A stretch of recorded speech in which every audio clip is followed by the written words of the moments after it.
Good morning, Dreyfus. I'm Sean Horan. And I'm James McIntyre. Coming up today, we have information on yearbooks, tutoring, and basketball tryouts. In addition, this week is Holocaust Education Week. So today we will show you an educational video to better understand what took place during these dark times. DSOA today begins right now.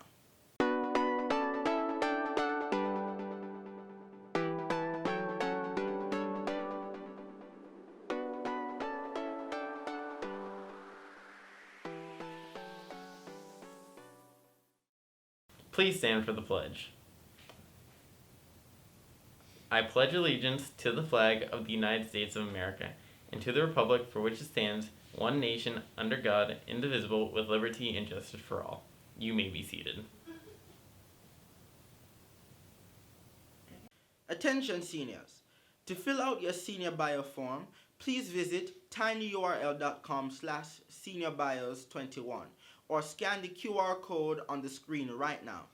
The Marquee staff asks that all seniors fill out this form by Friday, November 20th.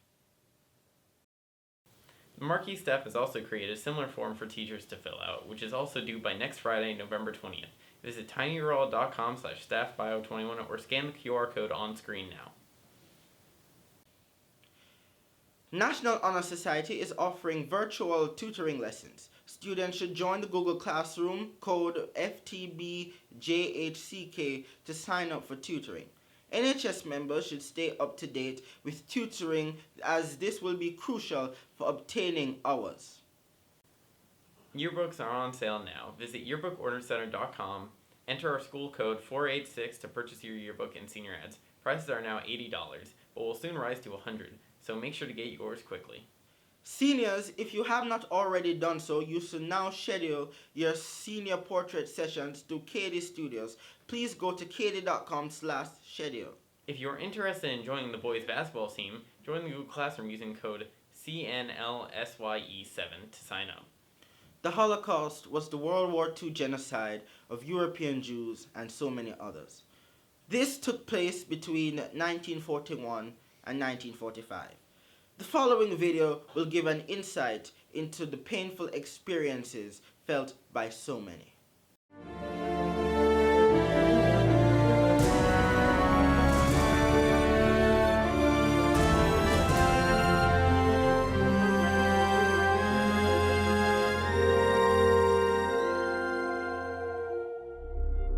The Holocaust was the Nazis' attempt to murder the Jewish people, first in Europe and ultimately everywhere in the world if they could, based on their racist anti-Semitic ideology which saw the Jews as an ultimate evil. The project the Nazis undertook regarding the Jews began in 1933 in their search for a solution to the problem that they saw regarding the Jews and progressed through various stages and developments right until the end of World War II in 1945.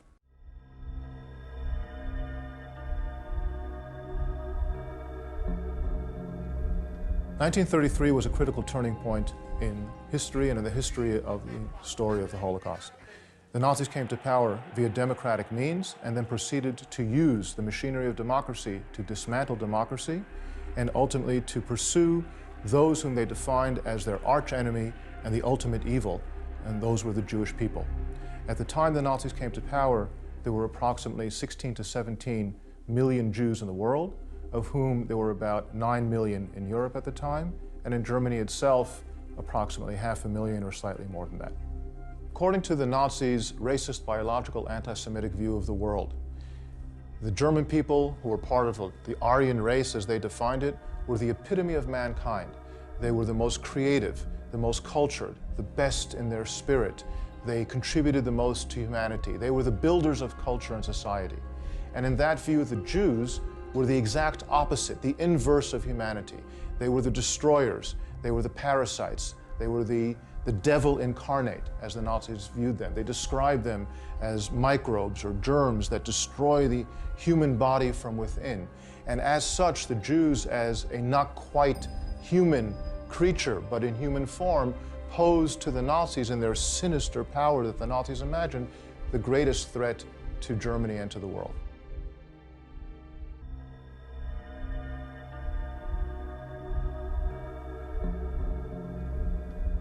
The Nazis began their pursuit of the Jews and looking for a solution to their problem with the Jews, what they called the Jewish question, from the moment they came to power in 1933. They looked for ways to separate the Jews from German society, in the economy, in politics, in civil society, in culture, and in everything.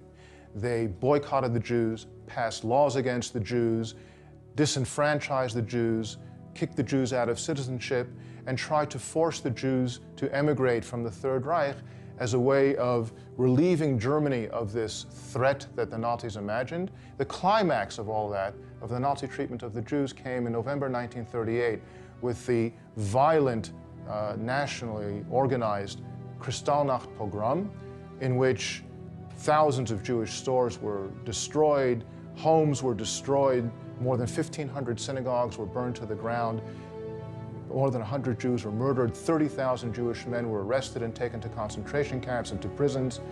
And this pressure on the Jews to leave, to be separated from society, continued and pushed the Jews indeed. Many were leaving as time went on, looking for places to go. In the course of the pre-war years, 1933 to September 1939, approximately half of the German Jews actually left Germany, some 250,000. Unfortunately for many of them, they ended up going to neighboring countries and being caught. Those who managed to get further away, of course, ended up saving their lives, although they didn't exactly know that that was the issue when they left.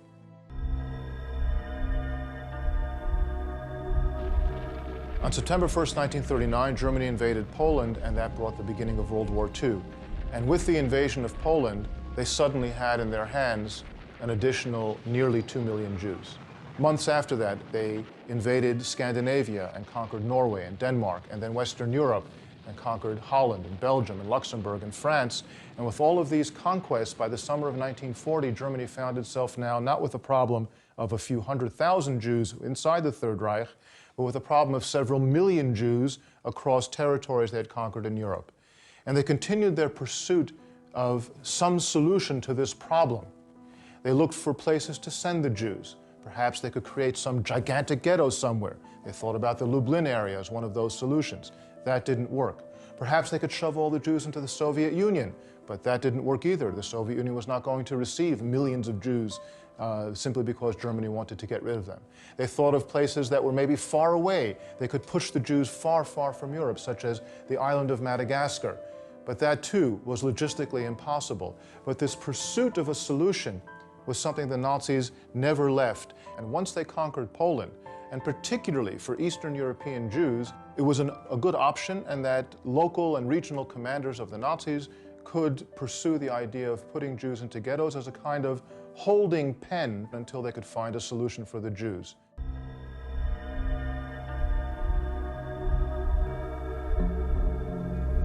On June 22, 1941, Germany invaded the Soviet Union in an operation that was codenamed Operation Barbarossa. In this invasion, they reneged on their peace treaty with the Soviet Union that they had signed in August of 1939. But more significantly, they had embarked on what they viewed as the most important element of their military conflict in World War II. Because in the case of the Soviet Union, they saw two ideologies that might control the world, fighting the ultimate war for control of this world. The ideology of good, as they saw it, the Nazi ideology, and the evil of Bolshevism or communism, which was, ipso facto, the Jews. Because as the Nazis saw it, the Jews had created communism as a tool to control the world, and therefore the Soviet Union, the largest and most significant communist country in the world, was in essence a Jewish country, regardless of who the leaders were, but the Jews control. And this therefore was a war that was going to be a war against the Jews. This was not going to be a war that would be fought according to the regular laws of war. Ultimately then, this was a war that was going to include massive murder on a scale unknown in history before that.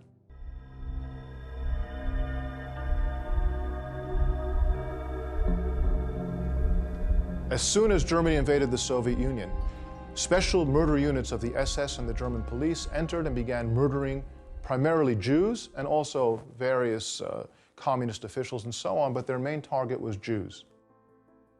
But by the end of 1941, in that first stage, the first 6 months of murder, they had already murdered 800,000 Jews or even more. But the murder expanded gradually, beginning in the second half of the summer of 1941, with discussions inside of Nazi Germany about bringing other Jews into this picture of murder. Because as Germany now looked around and saw they had even more millions of Jews under their rule, and there is nowhere to send them, and there is no other solution, they felt themselves, ironically, trapped. And now they had to deal with the problem of so many millions of Jews. And they determined that the only solution to the problem was to kill the problem. But it was a process to reach that decision. They began discussing including the Jews of the Third Reich in the murder. Parallel to the murder in the Soviet Union, their ally, Romania, began murdering Jews on their own in territories that Romania controlled, in Romania and in Ukraine. And particularly inside of Poland, one SS general named Odilo Globocnik began organizing plans to murder the Jews of the areas of Poland where he had influence, which included more than 2 million Jews, and that became later on what was known as Operation Reinhard.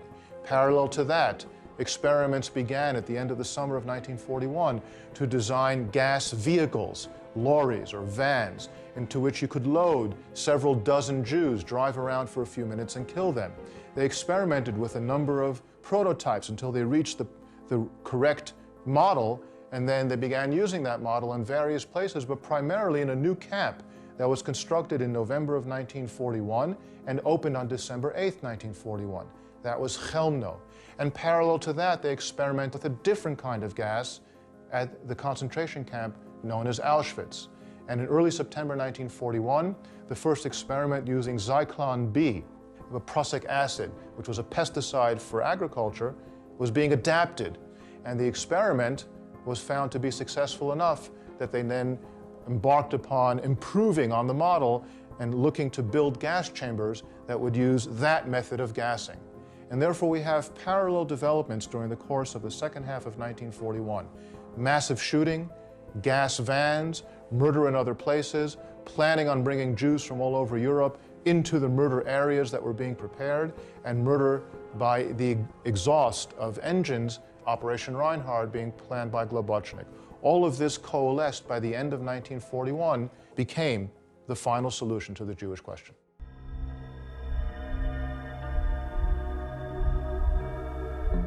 By the end of 1942, the Germans had already murdered millions of Jews, but there were still remaining before them many Jews, more millions, all over Europe and North Africa, whom they wanted to capture and to bring to the murder centers in order to kill them. And they embarked on that mission during the course of 1943 and the subsequent years until the end of World War II, where the murder did not stop until the end of the war. Auschwitz, what became ultimately the largest and most industrialized murder center of the entire history, Auschwitz came online fully during the course of 1943. All of the gas chambers at Birkenau, the murder center of Auschwitz-Birkenau, were online by the summer of 1943 and were now prepared to kill all these arriving Jews. Jews from Greece, Jews from Italy, and the peak, the Jews from Hungary. In the course of the spring and summer of 1944, some 437,000 Jews from Hungary were brought to Auschwitz, and nearly all of them killed upon arrival in a period of just 8 weeks. Ultimately, Auschwitz murdered more than 1 million people, nearly all of them Jews. As the Red Army approached Auschwitz, the Germans shut down the murder operations at Auschwitz, and they marched out the majority of the remaining prisoners, some 57,000 approximately, in a death march through the snow without any provisions, shooting thousands on the way as they marched them towards Germany. And only a few thousand were remaining in the camp itself when the Soviets arrived on January 27th of 1945.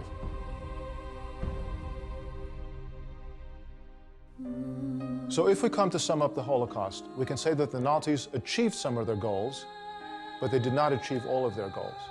They murdered 6 million Jews.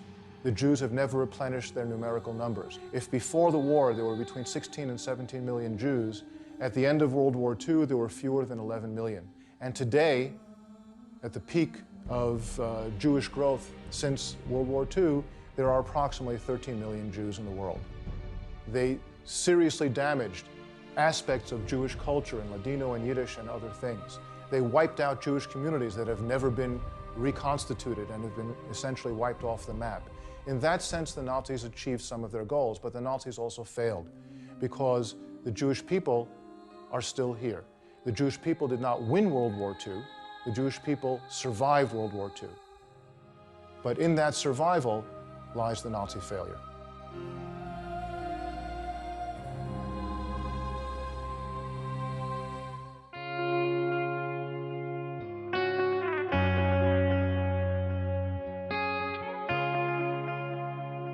Many of the Jewish refugees saw Europe as the graveyard of the Jewish people. Wherever they went, they were reminded of the life that had been there before. Some remained in the concentration camps. Others fled.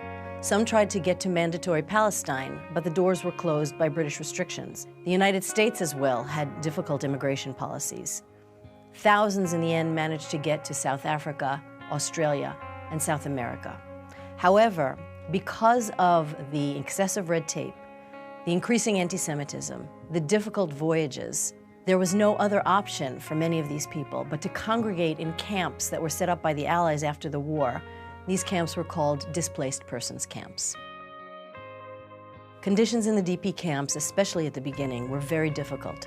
Some of the camps were located in former concentration camps. Some of them were even located in former German army barracks, so that many of the survivors were walking around behind barbed wire, still in their concentration camp uniforms.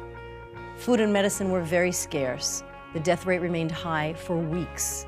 And still, these refugees streamed into the DP camps. For many, it would be the place where they would take their first steps forward. In teaching about these first steps, we need to ask, what are the things we take for granted that represented freedom to the survivors of the Holocaust? A book, a pen, a piece of fruit, a hot shower with soap. These were all basic things that had been taken away from those who had survived, so basic that it's hard for us today to grasp this. It was important and urgent to give them back their identity. Therefore, we learned their names, and when we managed to say, "Good morning, Menashe. How are you, Mordechai?" they were so surprised. They looked at us and could not believe that someone was calling them by name. It was not only the physical, material things that needed to be restored. The survivors' faith in humanity, especially that of the children, also had to be restored.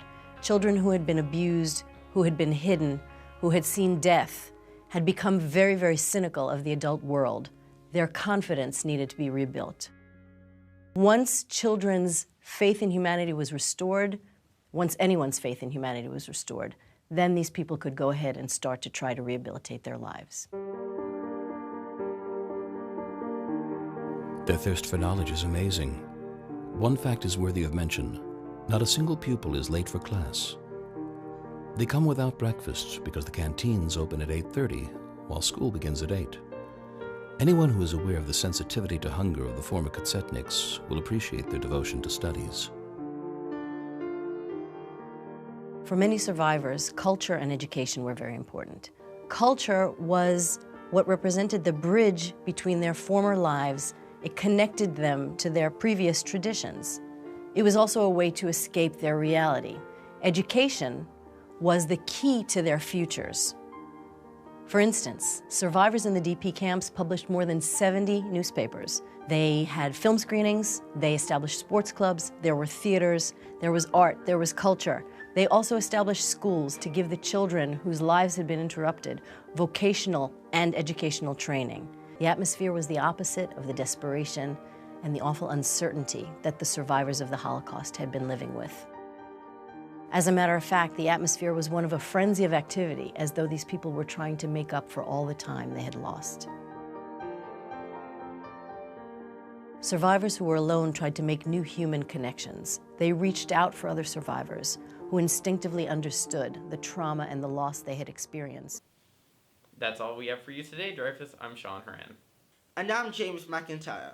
If you need to send in an announcement, please do so using the announcement request Google form shown on the screen right now. We will see you next week.